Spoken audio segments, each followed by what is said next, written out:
Mande we nana. Ndewo sir. Aha ga onen. Aha nwo Mrs. Joy Henry Avugara.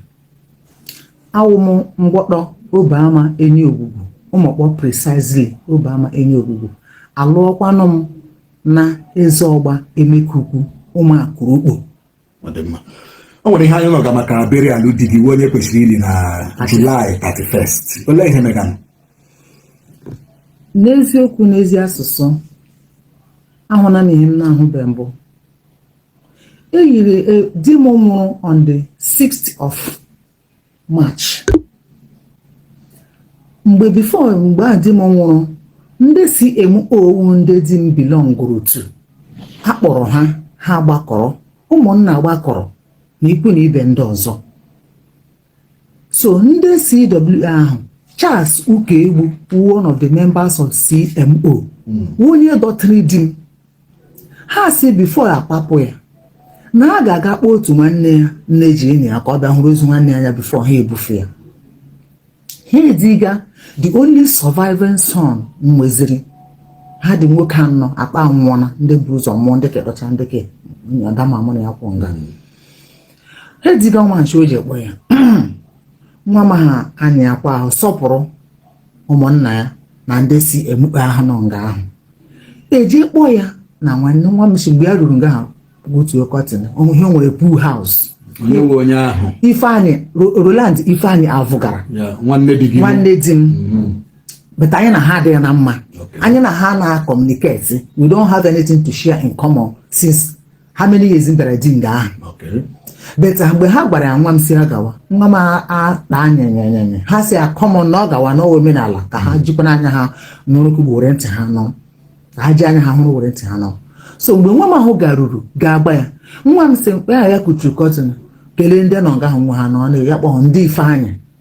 kọsọwa ha Igbo ya ndị Ifeanyị dadi ime anwụọla n'oshi like this lee ya leruo ya ala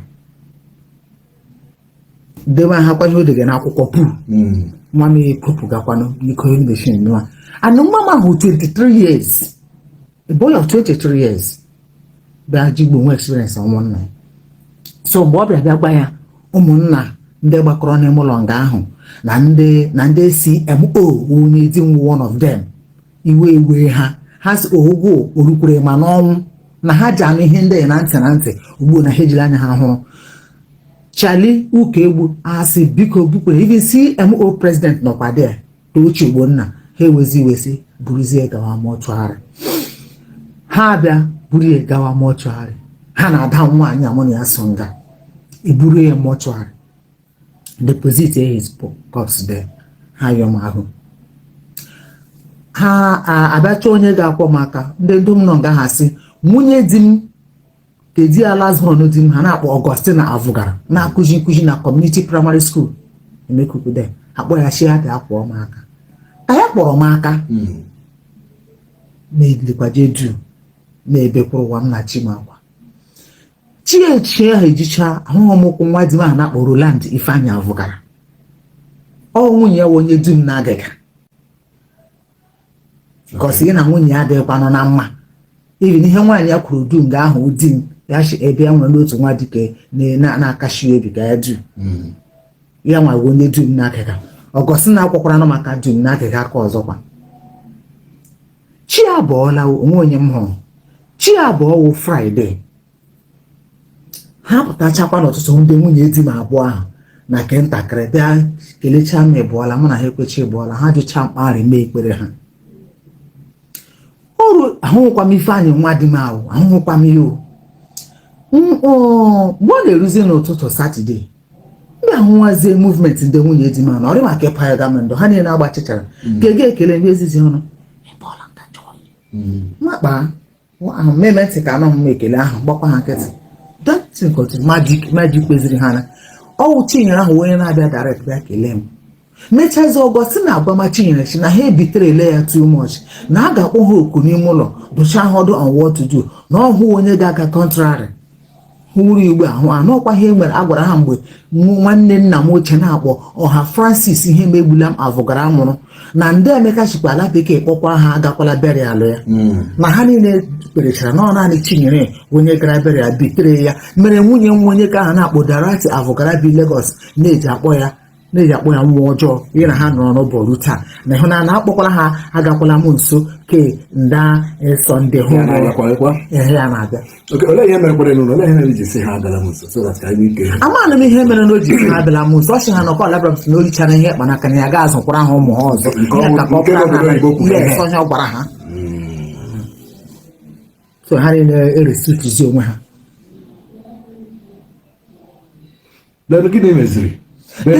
Then anyị anọrọkwa na-eme plan burial otu esi eli dimo ya nakwa ashịrị na-aga kpurukpuru na ha enwe ike eli ya na ha enwe ike eli until the day ewetarala m akwụkwọ from Enugu na amama ezigbo aha ya ihe mmarụ eze top secret ọhịa ejiri mara ya na ọchị mere m invite na mburu katọn biya katọn mọtụ ọjị na ihe ndị ka ọzọ were bịa so melicha anya si enwere eze chiga Emekuku Autonomous Community weze ejeshi obi the 4th of Emekuku ma gbara ga agwa ya si onye eze lekwa akwụkwọ bịara m ogbu na asị na emere m invite na palace eze ya si okwuru na ihe gbara ya palace eze aha ije ha ahụ jurisdiction Emekuku ọkwa ya hụrụ in charge of Emekuku oke n'ugwu ndị eze na m ga-aga azụ okwu ahụ mara ihe kwuru anya gara ụlọ nga ahụ ya wuru na ọnwa di m a na-akpọkwa Roland Ifeanyi Avogara gakwara nga aga gbara m akwụkwọ ya eze ajọm elekwa ihe ndị achị eze jighị m ego enweghị m ego ahịa m na-azụkwa na biznes ma akwụsịla kemgbe a di m nwụra anọzigbo otu nga ya sọ ihe mere njibara aka machi ya ọhịa mere njibara aka enweghị m ego Ifeanyi asị hapụ ka ya ekelechi Ifeanyi maka ke ha mere na ya ke nwa ma gbakwa nkịtị so ya chi Ifeanyi hụ kpokwala Ifeanyi shi imagine ya nọ nga ahụ nwanne ya nwoke ha nwụ ma mma ọmụmụ nwee ka ebere abịa gba ya anyị apara jedoma mọchụarị ka a na-ekwu anyị ebidoro plan mana afọ beria onye nwa gị jekwara njekwa mgbe ahụ ya ka nwa m ahụ jere jegwa ya mụ na ya sokwana gaa na keze ahụ nwa m ahụ ebilie sị ndị ọwọwụ gị ka m bịara bịa gwa shida dị ime anwụọna mgbe ndị ụmụakụrukpo ya okendred ahụ alụm dịpụrụ m ya na ndị CMO executives bịara because ha nọkwa ya practice n'akụkọ ụmụ ahụ onye ọbụla etikapụ gbara bịa na ọwụ gị ka m bịara bịa gwa ọsahụ okwu ahụ ọsahụ nwa m eze achị nwa m du ha mekwara ha kanọn ya chi eze ị na-eme oshel na ya achọghị ịbịa kọrọ jema na ihe a chọrọ ka ya kwuo to my hearing read my lips that burial will not hold m si ya for what in the first place gị na di m adịghị na mma mụ na ga adịghị na mma we don't relate to each other elekwanụ ka burial jizi ọ ga-ehodu burial gị onye nwụrụ na gbasara gị ya si anaghị ya si agba m gaa na burial ahụ ị ga-enwe isi eze tọpụ ahụ gbawa ya si mba ọ ga-eli di ya ha ga-eli ya bet ọ ga-ebu ụzọ zụrụ mmanya na ọkụkọ bịa hụ olu na ekpe ma gwa eze tọp na-aga n'ihu n'ike ihu ekpe na-eji ahụ agwụla m kemgbe 40 years mbara na-eji ahụ nọ ihu ekpe ihe gaa ma ihu kwa ọzọ n'ike ikpuke ekpe agwụla m sa na echikpe ahụ gbasaa dị okwu akpọrọ anya ala m laruo ma nọrọ mkpụrụ ụwa m na Chinyelekwa ha ya kozi on the 20th of this month that was Sunday by 6 a.m. ya nwụziri 7 armed men police bịa na gate na-ezugbo gbogbogbogbogbò ha na nwa m nwaanyị dị my last born emewezie ka eziokwu where is your mother ha ji mother momere mommy nji by that time enyi dikwara m daa n'ụlọ na-ekpe ekpere ụtụtụ m Michael Oda akperechi ekpere mgbe butu osi ahụ again ya shi na ka m nọ ndị arrest machia from who ya shi na ka ha kpọọ onye mere m arrest ka m hụdoo m anya ka m hụ ha kpọọ Ifeanyi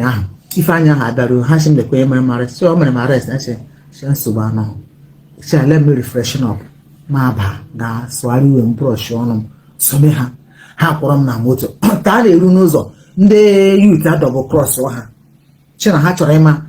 the very police station ha shiri bịa pụrụ nwaanyị a di ya nwụrụ na kemgbe chi di ya nwụrụ na ọfụbeji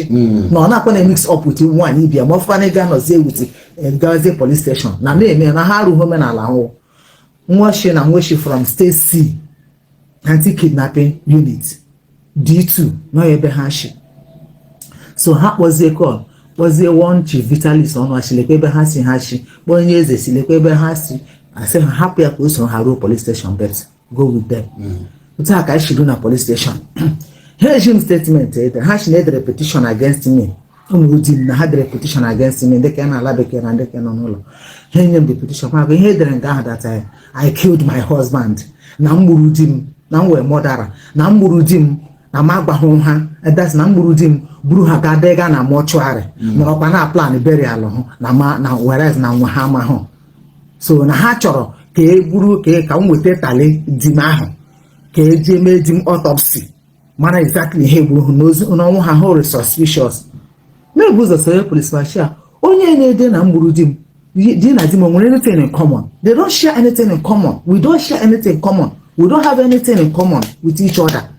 Because the day he gbabiri cancer the day agara to Reverend Father Stephen Egbim, the parish priest in Mount Carmel Parish, up to now, he can testify, he can be a living witness.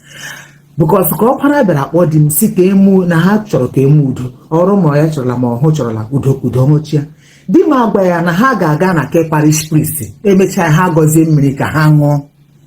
n'inekwe ihe abịa kpọhụ di m ya nọrọ na ahụ ji akpọwa nkụ na-asọfa na ha enwekwanụ phone di ma agba ya na ihe a na-eyi na nwaanyị a na-eyuzi one phone and that is okay for him. Ya sị mba na a ga-azụrụ m phone di ma shi well ihe ma ya na nwa so ya ga-azụọrọ di m phone di m ewere hụkwa sim kaadị m tihụkwa na that same phone ha zụrụla ya werekwa ka ya ti masị dali were mere ka na 1+1 na hụ 1 nhapụ hụ nga ahụ ọkpachi yuzuga that phone so ha zụọrọ di m gas cylinder 2 buru ya ịmakwa na ọzi ihe nụ ka ife anyị ji enyegezi excuse ji wurizie evidence ya n'ebe ndị polisi na ahụhụ di m anya na-abịa zụọrọ ha ihe ndị so ha gazie na dide ha gazi na ke Reverend Father Stephen Egbim igikwu okwu peace aghọzie pieces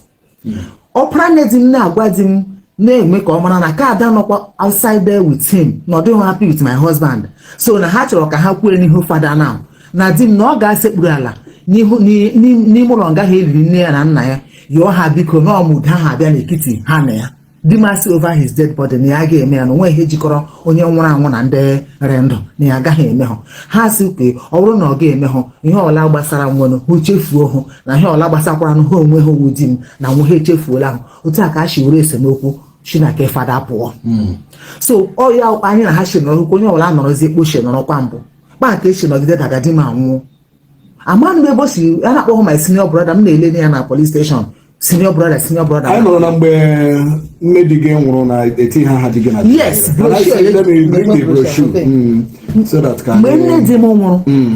ha eti ha aha di m onwe ha gba ahụ anyị na nne di m anwụọ na lekwa ya ndị ha mepe ya ka ịhụ ya lekwa ya nwee nke aha di m so ya ma grandchildren ma children okay na children aha dị gị ogene aha di m Henry Avogara okay because ihe mụrụ nga awụ Engineer Stella Avogara Dr. Tony Avogara Joyce Avogara Roland Avogara and aha dị gị anọghị aha di m anọghị aha di then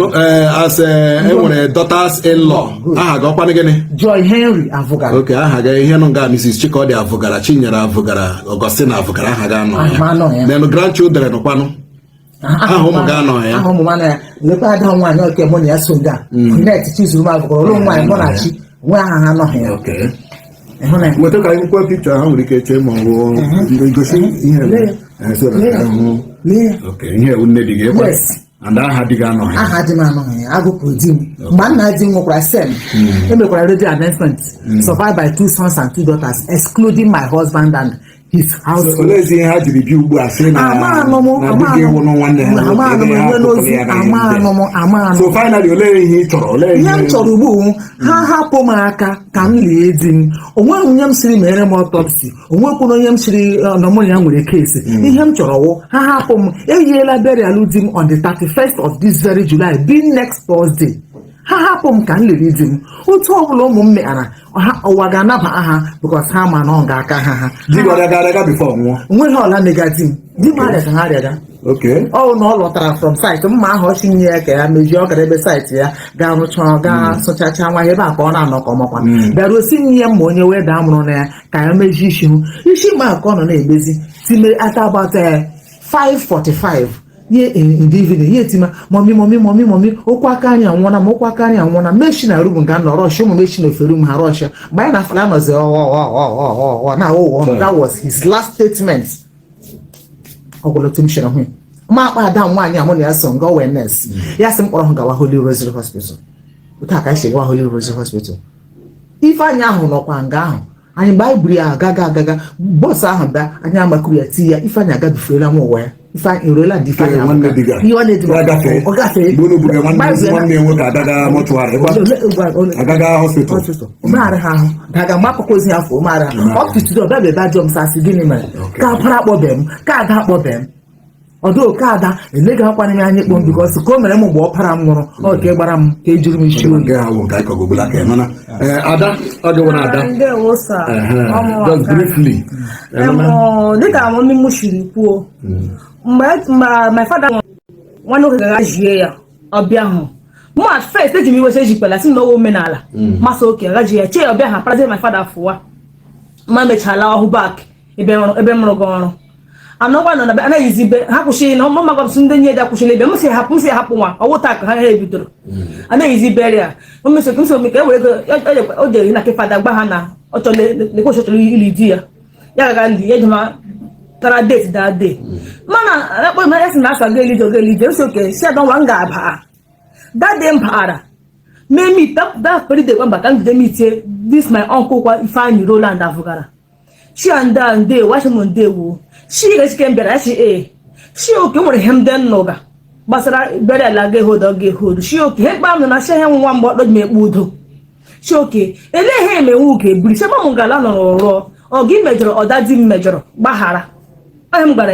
ya si m na ọwụ ya nwere asa majụ akpa ndị chele ha ga-emenwe uge biri na m ji nwa jụọ otu onye bida di m ọwụnyere m mma masị ọhọkwa ya si ma alawa the next day ya maga meet one of my father's brothers kindred anyị wo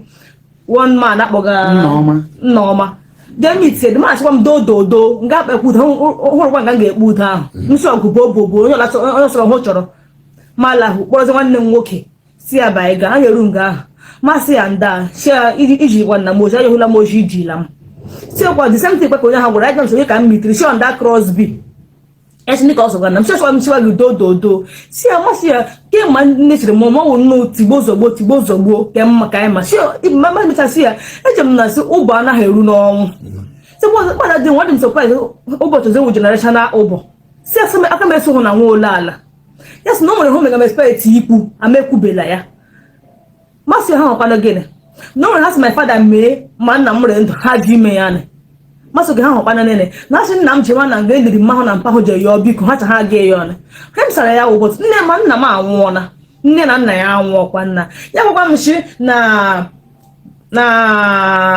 kpa nna m na onweghị hụ mere ya onweghị hụ mere ka ọpa ka onweghị hụ mere ka ada ndị ahụ nwere gwa hụ nne na nna ahụ ndị ahụ msị oke ndị anwụọ na nna m anwụọkwanụ ihe emechagwazi m na mgbada dị mere bụ nwenye gwara ya na onye bebara na onye na nne ji afọ ụmụdadi ma ha gbahụ ya bụtụ onye nwa hụ nwa vụ anyị VIP ufe ba hụ baba gba ya chi na ndaso ndị nne ya na ọ nọ chukwu ga ma ha ụka agbara gwa hospital the lady yokwara the lady gwara ba gba ya ahụ si pụta bịa ahụ na emega expect anyị nwere ebe ma mechara ya chi gba ndị ka ya nọkwa n'osomokwu nwere ndị iji ha ahụ ịnọ na ihe doro hospital Emmanuel nna m ọsọ hụchiga ya arị na mma ọ bịara bịa hụ gị ya ekwe m yo shahọ bịara mma hụtali ụka hụrị ndụ ya soke na ha emenwe uge ebiri iwu na anyị ga-eje n'ala ili jee yọọ biko na achazie biko ahụ nomekwa admit na my brother baba gwa ya na store ya shidadi ya anwụọ no mere admit ọ gwara m so mere ọsọ ọ bịara masị so ha emenwe uge bịa si emakwa da ya nwa damasị m disente mpa ya gwụ na mmee ya machikwana aga m eme ma afọ mazie adịghị surprise ị na-anụzi ke akpọla polisi o nwere ihe ndị polisi kwuru ahịa chọrọ kedu polisi si gị na gịnị polisi si m na m wee atali di m anyị atali di m na-abịa mee autopsy na autopsy na ọ ga-etekwa 3 to 4 months so that burial etile 31st of this July na ha dịla cancelled na ọ ga-enwe isi machi maka na ihe na-emekwara na m gịnị di m nwụrụ anwụ mere gịnị na ndị ebere agba akwụkwọ nweghị ihe ha na enwere to shank ma ha sị na ha gwachara m bido kwụmamba abadetali na ha chọrọ tali the next day ya manụ ha zikwa m sign ya undertaking. I signed it under duress. Okay. For me to go, I signed it under duress. la mma chiede yezo dị n'ezi ha na-akpọ m ikpe gbasara datale even up to yesterday kwa aka na-akpọkwa gị. ya ka na-akpọkwa m. Ọ dị mma anụla m ihe i kwuru. Dịka m siri wee kwuo anyị na ụlọ ọrụ anyị foundation anyị ga-abatala n'okwu a. Anyị na the police officers dị in charge, anyị na ha ga-enwe meeting. We are going to come into this matter because anyị ana-alaikela mmegbu, anyị ana-alaikela violation of human rights mmanụ. So we are going to come into this matter and we are going to make sure na onweghị onye megburu ibie as far as this matter is concerned. Ya mere anyị na-atụ anya kpọmkwem na anyị na ha mechaa ndị mmadụ ga-anụkwa kpọmkwem ihe anyị na ha metere. Ndewo sa. Na ndị be anyị unu afụgo egwu dị ị ga-afụ mmadụ ọ nọ CWO, CMO, C nke a, EFAC, charismatic ya na nwanne ya esighị ofu ụzọ aga ya na nwanne ya adịghị erikọ nri n'ofu efere mana o bu ụka n'isi, o bu baịbụl n'isi, o so arụ ụlọ ụka, ọ na-alahụ n'ụlọ ụka mana ya na nwanne ya adịghị na mma. Ekpezigoduru ha kpezichaa ha narụkwa ha ma na-ese okwu mana ọkwa ndị na-eje ụka na-awọ ndazi ị ga-eji ịnata oriri asị gị bifo ije nata oriri bifo ije nye onyinye mee ka ịchọ na gị na nwanne ijego gị na nwanne gị edozie mana ikwechiri na gị na nwanne gị ama ndozi ma jee nye onyinye. Mana akwụkwọ nsọ ibu gwa gị mmadụ mejọọ gị gbaghara ya 70 times 7 mana ịjụ na-ema mmie ịjụ na-ema mgbaghara nwanne gị mana ị na-eje ụka buru ihe n'isi fada bechagodo ụkọchukwu bechagodo pastọ bechagodo a na-ese okwu ka ezi uru ọba na unu na-eje ụka. Ọ ihe a mere fe ọtụtụ ndị mmadụ ejizi ike eje ụka bikos onweghị onye ọ sere okwu ọnụ m eso n'omume m. Ọ ihe anọzi kịta ndị niile na-eje ụka onwezi onye na-emepụta ya na omume na ọjọọ a na-eji just a form of social gathering ka nchekwa na ibe m na-eje. That's all. Biko na ndị be anyị ọ dịghị mma ka esemokwu ya ya esegide esemokwu ruo n'ọnwụ asị na emeghọ nke a ma onye ọbụla kwechiri na nwanne ofu nna. Biko na ndị Igbo anyị biko ka anyị kwụsị omume ọ jọrọ njọ, ka anyị kwụsị na omume amakwa m na chọọchị religion adịghị echenjikwa mmadụ. Onye na-ejekwa ụka na-eche na religion na-echenji asị ichenji mmadụ bụ ị ga-determine by yourself that nchọ ichenji nchọ ịgbanwe. Mana ị na-ejekwa ụka sị na ụka na-agbanwe na-egodu na anya ndị niile na-eje ụka bụrụ ụka n'isi ka unu fụ ka omume ha dị. So religion adịghị echenji mmadụ. Ichenji bụ ihe ị disaidịrị, ihe ị kwekọrịtara n'ime onwe gị. Biko na ndị Igbo ka anyị kwụsị ajọ omume anyị na-eme ajọka. Gị na nwanne gị ga-esoro okwu ruo n'ọnwụ ịjụ na ama nne enwe ike enikwuo ya ịma mbịa mana ị na-eje ụka nshọt biko ama m ihe unu che n'ihe onyonyo a. Ana m ekwuziri unu afọ ọzọ na ndị fada na fada na-ese okwu, pastọs na-anụ ọgụ ha niile, ndị ụkọchukwu niile ma pastọ ma reverend ha niile na-anụsozi onwe ha ọgụ na-ese okwu. Ọzi ndị members bụ ndị ga-adịzi ndị ama na-esezi ka unu fụ na nye anyị ihe gatọkọrọ ebe niile si n'elu wee gatọkọ ebe ụkọchukwu na-ese okwu, reverend fada na-ese okwu, ndị pastọs na-anụ ọgụ na-ese okwu ọ bụrụzie ndị members. Biko ka mmadụ ihe unu che n'ihe onyonyo a. Ndewonu.